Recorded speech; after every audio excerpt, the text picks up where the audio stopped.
رسول کریم شفیع معظم صلی اللہ علیہ وآلہ وسلم کے دربار عالی شان سے مولا کائنات شیر خدا کو جو شانیں عطا ہوئی ان میں سے ایک آپ کے سامنے رکھتا ہوں۔ البدایہ والنہایہ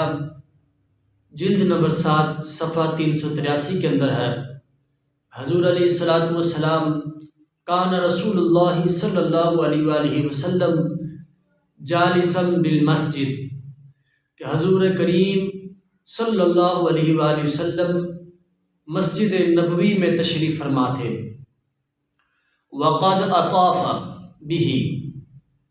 اور حضور علیہ الصلاۃ والسلام کے ارد گرد صحابہ کرام کا جمع غفیر تھا۔ کوئی صحابہ حضور علیہ الصلاۃ والسلام کے دائیں جانب بیٹھے ہیں، کوئی صحابہ حضور علیہ الصلاۃ والسلام کی بائیں جانب بیٹھے ہیں، اور تمام کی تمام جگہ بھری ہوئی ہے، جمع غفیر ہے۔ ہر صحابی یہ کوشش کرتا ہے کہ حضور علیہ الصلاۃ والسلام کا زیادہ سے زیادہ قرب حاصل کر سکے۔ اتنے میں اذ اقبل علی، سیدنا علی المرتضیٰ شیر خدا آتے ہیں، فسلم، اور سلام کرتے ہیں آ کر، پھر ثم وقف فنظر مکانا یجلس فیہ، کہ سیدنا علی المرتضیٰ رضی اللہ تعالی عنہ حضور علیہ الصلاۃ والسلام اور تمام صحابہ کرام کو سلام کرنے کے بعد دیکھتے ہیں، جگہ ڈھونڈتے ہیں، کبھی ادھر دیکھتے ہیں ادھر دیکھتے ہیں کہ مجھے بھی کوئی جگہ مل سکے، میں بھی حضور علیہ الصلاۃ والسلام کا قرب حاصل کر سکوں۔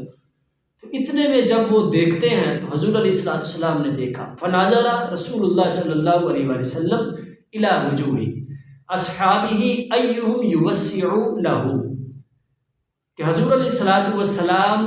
تمام صحابہ کرام کے چہرے کی طرف دیکھنے لگ گئے کہ کون سے ایسے صحابی ہیں کہ جو سیدنا علی المرتضیٰ رضی اللہ تعالی عنہ کو بیٹھنے کے لیے جگہ دے، کہ اپنے آپ کو وہ تھوڑا کلوز کرے اور اس جگہ سیدنا علی المرتضیٰ شیر خدا بیٹھ جائے۔ وکانا ابو بکر عن یمین رسول اللہ صلی اللہ علیہ وآلہ وسلم جالسا، سیدنا ابو بکر صدیق رضی اللہ تعالی عنہ دائیں جانب حضور علیہ الصلاۃ والسلام کے تشریف فرما تھے۔ فتزحزح ابو بکر عن مجلسہ وقال ہا ہنا یا ابا الحسن،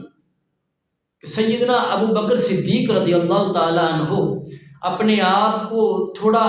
سمیٹتے ہیں، تھوڑا ساتھ ہوتے ہیں، اور حضور علیہ الصلاۃ والسلام کے درمیان رسول اللہ صلی اللہ علیہ وآلہ وسلم ابی بکر، کہ حضور علیہ الصلاۃ والسلام اور اپنے درمیان سیدنا علی المرتضیٰ شیر خدا کو جگہ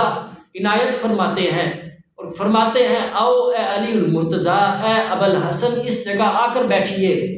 فرأینا السرور فی وجہ رسول اللہ صلی اللہ علیہ وآلہ وسلم۔ ویسے تو انسان زندگی کے اندر بہت سے کام کرتا ہے، لیکن وہ کام کہ جس کی وجہ سے حضور علیہ الصلاۃ والسلام کے چہرے پر مسکراہٹ آ جائے، وہ کام انوکھا ہی کام ہوتا ہے۔ اسی طرح یہ جو کام سیدنا ابو بکر صدیق نے فرمایا، اس کام کو دیکھ کر، اس عمل کو دیکھ کر حضور علیہ الصلاۃ والسلام کے چہرہ مبارک پر خوشی کے تاثرات آئے، حضور علیہ الصلاۃ والسلام مسکرانے لگے، اور ثم اقبل علی ابی بکر فقال یا ابا بکر انما یعرف الفضل لأہل الفضل، جب حضور علیہ الصلاۃ والسلام کے چہرہ مبارک پر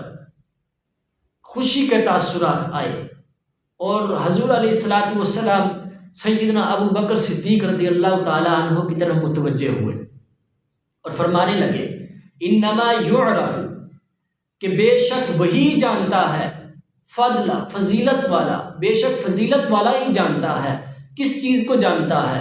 آج انسان اگر کوئی کاروبار کرتا ہے تو اس کاروبار کے بارے ہی اس کو پتہ ہوگا کہ یہ چیز اس بارے کے اندر ہے، یہ چیز فلاں ڈیفینیشن پر پوری اترتی ہے۔ اسی طرح حضور علیہ الصلاۃ والسلام نے فرمایا انما یعرف الفضل لأہل الفضل، کہ بے شک فضل والا ہی فضل والے کو پہچانتا ہے۔ اب اس طرح حضور علیہ الصلاۃ والسلام نے سیدنا علی المرتضیٰ شیر خدا کو